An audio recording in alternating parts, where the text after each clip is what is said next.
All right, so we're heading back from group classes and a client session. Sue was the best helper today. He is a tired boy. Class was great. I think we had, I'd say, about a dozen clients show up today. A lot of new clients. Dogs did really well. A lot of points made, a lot of work getting done.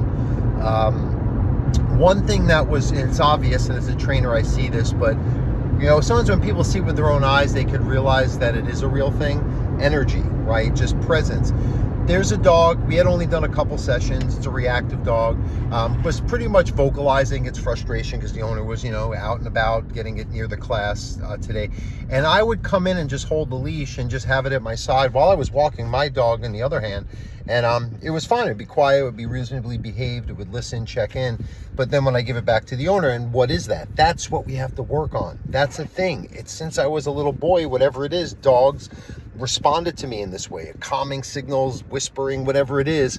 It's the way I see it. I know what it is more in detail, and I know the way that I see it that people hate, and they kick and scream, and they fight me and tell me that I shouldn't address or think this way. Somehow the dogs sense it as something that helps them feel safe, calm, secure, and in a lot of instances not even go into a place like a reactivity behavior that they had done habitually for times years, right? So what is that? It's energy, it's a presence, but it's because I'm seeing things that I know through my interactions with many, many humans.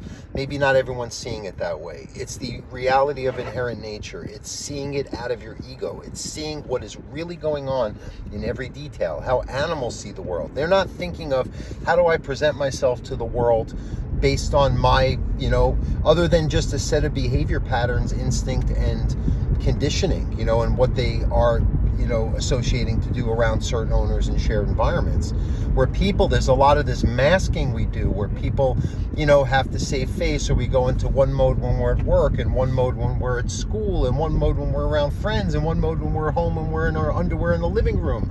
Dogs are what they are. There's no ego, and that's what I think again, it's not that it's just something I am. It's just some people are uncomfortable with it because I'm just a raw version of a person. I don't mask what I do. I just say what I see with no ill intention, whatever it is. They call it autism spectrum disorder, or ADHD, you know, experiencing a lot of trauma as a child to make you very hyper alert and vigilant. But I don't know, it's just how I'm wired. It's just how I've been as a kid. I see things that are, again, not my imagination, because if it was fake, the dogs wouldn't respond to me in my presence and please don't take this like I'm some chosen person. I see these videos sometimes of people where they talk about, that's very narcissistic. I just, whatever it is that makes me struggle in the human realm, hits the nail on the head with the natural realm. And sometimes people have to learn to engage that and appreciate it and see it through those lenses, when dealing with their dogs, or when they're out in nature dealing with something that the ego has really got to put to the wayside, even for your own need to survive. Maybe that's because I've spent a lot of time in the forest as well. But anyway, it's a thing we observed in class today. But it was a great class. I was so happy that everyone showed up. That's the way a class should be. 10, 20, 30 dogs, everyone working in sync. I got my hands full. I'm watching everyone. It's great, right? It shouldn't be like a one-on-one session. That's not what a group is for. So if you're a client, thank you for coming. Please keep coming. They're really helpful, and you can learn a lot, and your dog can get a lot of experience in a short period of time around other dogs. Then I had a really good client session. Sue helped me. They have a few rescue dogs, and they have to integrate their new one to the rest of their dogs, so we did some structured walking. Then we had Sue in there to help. One of the dogs is really playful, so that was good to see that she does like other dogs, and she can, you know, at least with the other dogs, we can expect from her to be comfortable and just work on their prior issues. They're not used to, they haven't been out and seen a lot of dogs, so we have to work on that. And that's what I do when integrating dogs. It's structured walking, structure around the home, even if you have to keep them separate in between initially, so they can just acclimate to each other with humans controlling and directing them.